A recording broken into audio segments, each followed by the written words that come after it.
enviará para vocês um profeta, assim como ele me enviou. Obedeçam a tudo o que ele lhes disser. Quem disse isso foi Moisés.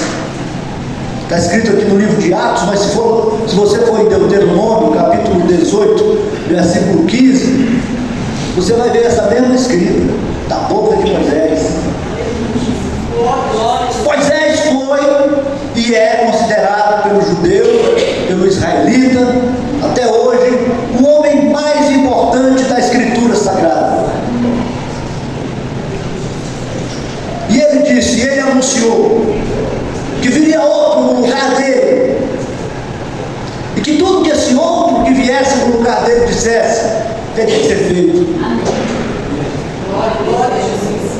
E esse outro a quem Moisés se referia, e o fato de estar aqui no livro de Atos, no capítulo 3, como nós lemos, trata-se de Jesus, Jesus Cristo. Jesus Cristo é aquele sucessor de Moisés, com algumas diferenças, com algumas características que Moisés não tinha, com algumas coisas inacreditáveis, que a maior parte dos homens não acreditam, não acreditaram e não acreditam. Tamanha extraordinária é a pessoa de Jesus, é o que veio com Jesus, é o cumprimento dessa palavra. É coisa muito grande, muito extraordinária, mas que alcança e que está à disposição de pessoas pequenas. E eu não vou dizer como você, vou dizer como eu. Está à disposição de pessoas pequenas como eu. Essa coisa extraordinária que foi anunciada pelo homem mais extraordinário citado aqui nas Escrituras, ela me pertence. Ela foi como um flash de luz, como um raio, como uma bala, como um míssil. Tu me acertou e mudou tudo na minha história. Na sua também? Jesus fez coisas extraordinárias na sua vida. Porque se ele não tiver feito, vai fazer. Nunca é tarde. Nunca é tarde. Ele está sempre pronto para fazer. Por exemplo, Moisés, ele libertou a nação de Israel da escravidão do Egito. E o fato extraordinário dessa libertação é que eles estavam sob o poder de Faraó. Qualquer estudante de história de nível básico consegue entender quem era Faraó nessa época. Era o poder, o maior poder da face da terra. Era o poder que dominava toda aquela região com mão forte. Exército extraordinário, poder extraordinário, uma sabedoria, uma capacidade de inovação. Sabe essa mudança tecnológica? No reino de Faraó aconteceu também um movimento de mudança, de renovação, de tecnologia. Lá eles trabalhavam com pi. Pi, essa medida matemática, que até hoje não sabe direito o que é. Mas eles dominavam essa medida lá e faziam as pirâmides, porque se a pirâmide não tiver na medida exata do pi, ela cai. Mas eles dominavam essa medida lá e faziam as pirâmides, porque se a pirâmide não tiver na medida exata do pi, ela cai. Era uma civilização extraordinária. O fato de Moisés ter tirado o povo do domínio do Egito passa historicamente por Faraó e o grande poder que Faraó tinha. Mas Moisés confrontou aquele poder, e o poder de Deus que estava por trás de Moisés prevaleceu sobre o poder de Faraó e libertou o povo. Glória a Deus! Extraordinário. Você sabe o que é mais extraordinário? É que o poder de Jesus é maior do que o poder de Faraó.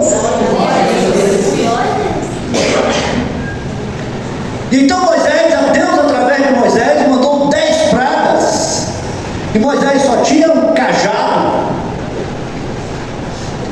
E Deus através de Moisés enviou 10 pragas que assombrou terrivelmente toda aquela nação, todo aquele império. toda aquela sabedoria, todo aquele poder. E como se não bastasse, quando aquele povo foi liberto, eles tiveram que se deparar com o Mar Vermelho, tiveram que atravessar o Mar Vermelho, porque a fúria daquele povo se levantou, se acendeu, e eles vieram para exterminar, e eles realmente iriam exterminar cada alma daquela, cada israelense, cada servo daquele de Deus, que esperava a promessa. Então Moisés teve que acionar novamente aquele cajado, bater com o cajado no Mar Vermelho, e o Mar Vermelho se abriu, e eles passaram a pés enxutos. É extraordinário. Você sabe o que é mais extraordinário do que isso? São as portas que Jesus tem abertas para a igreja, as portas que Jesus tem abertas para pessoas como nós, pessoas pequeninas como nós.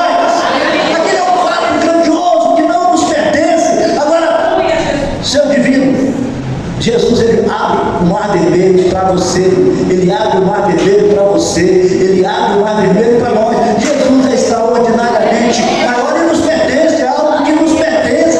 Você tem conseguido acionar esse poder a seu favor? Quais foram os benefícios que você já obteve dessa disponibilidade de Deus? Oh! Maravilhoso, né? E aí faltou água, deserto. Você acha que era pouca gente? Era quase 1 milhão de pessoas. Faltou água. Como é que tira a água do deserto para aquele tanto de gente que ama? Como é que vai suprir a necessidade de água daquele povo? Como é que vai? Deus, através de Moisés, fez brotar a água da rocha. Jesus é muito maior do que Moisés. Jesus faz brotar vida no seu coração. Jesus faz brotar a esperança de quem perdeu a esperança. Jesus faz brotar a alegria de quem está triste, de quem está numa tristeza profunda. Aqui no nosso meio, esses dias atrás, teve um caso de um irmão que perdeu o seu irmão, que era o seu casca de bala. Conhece casca de bala? É aquele inseparável, é aquele que vai junto. Ele perdeu, ele entrou numa depressão, ele entrou numa tristeza, numa angústia que não tinha jeito, aquilo ali não tinha jeito. Nós fomos fazer um culto na casa dele, e Jesus tirou a água da rocha. Ele chegou e disse: a tristeza saiu. Eu esqueci meu irmão, não vou esquecer nunca, mas a tristeza saiu. Eu não sei para onde que aquela tristeza foi, porque Jesus tira a água da rocha. Bom isso, né? Bem? Ah, brincadeira. Jesus continua tirando água da rocha. E hoje ele pode tirar a água da rocha na sua vida. Aquela tristeza, aquele negócio imensurável, grande, aquele negócio que não te deixa ter paz, não te deixa ter alegria, aquele embaraço, é muito menor do que matar cerca de 1 milhão de pessoas aproximadamente. Jesus vai tirar esse embaraço da sua vida, como tirou a água da rocha. Pode acreditar, é verdade. Tem muita coisa semelhante na trajetória de Moisés e na trajetória de Jesus. Moisés liderou os israelitas para sair da escravidão. Jesus, ele tira aquele que crê da escravidão do pecado. A Bíblia fala em Colossenses capítulo 1, versículo 13, que ele nos transporta do império das trevas para o reino do Filho do seu amor. Eu vejo pessoas aqui que foram transportadas. A aparência está na mesma, dona Maria, não muda nada. Mas antes a pessoa gostava de droga, agora ela gosta de orar de joelho. Antes a pessoa gostava de álcool, hoje ela gosta de ir para a igreja. Antes a pessoa gostava de farra, hoje ela até treme se ela escuta um forró. Pelo menos na frente do pastor.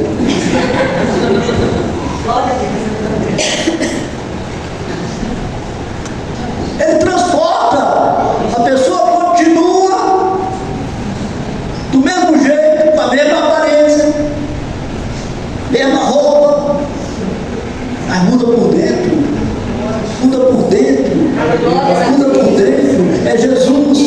tirando da escravidão do Egito e trazendo para a terra prometida. Profeta maior. O próprio Moisés anunciou que ele seria maior. Jesus intercedeu pelo povo de Israel. Moisés intercedeu pelo povo de Israel. Jesus intercede pela igreja. O Espírito de Deus intercede por você com gemidos inexprimíveis. Você não ouve o gemido, mas ele está ali clamando por você. Sabe aquela solução que às vezes aparece inesperadamente? Aquela tristeza que passa, aquela raiva que passa, aquela mágoa que passa, que você nem sabe para onde foi. É porque o Espírito Santo ele continua intercedendo. Ele intercede por você, que é da igreja, com gemidos inexprimíveis. E Deus opera. Assim como operou através de Moisés, opera muito mais através de Jesus.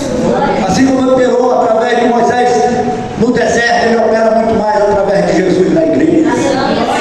A pergunta é: o que é que você tem conseguido com isso?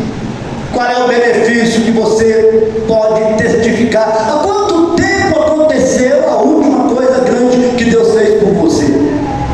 Há quanto tempo aconteceu a última intimidade, o último sentimento de pertencimento entre você e Jesus? Há quanto tempo você não vive uma grande emoção? Você não tem uma grande bênção, uma grande manifestação de Deus na sua vida? Você sabe por quê? Eu também não sei. Se eu soubesse, eu falava. Mas é por aí. É porque a gente se distancia, a gente perde a liga, a gente se acostuma,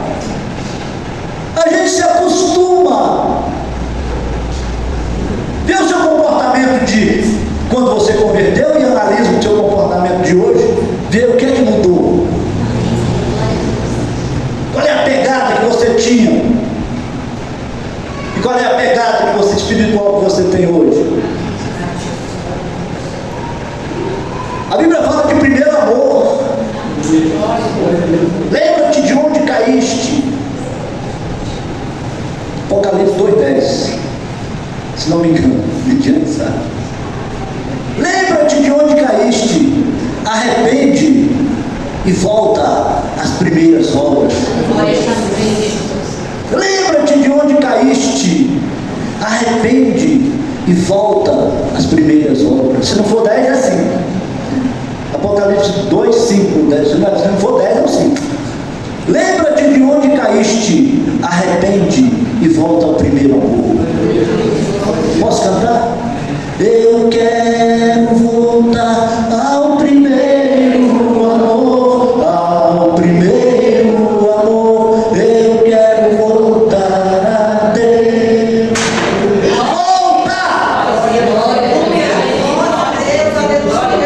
Tem gente que vai caminhando e vai pecando, caminhando e pecando, caminhando e pecando. E aí ele confia tanto no amor de Deus que ele acha que Deus está achando bonito. Ele acha que Deus está achando lindo.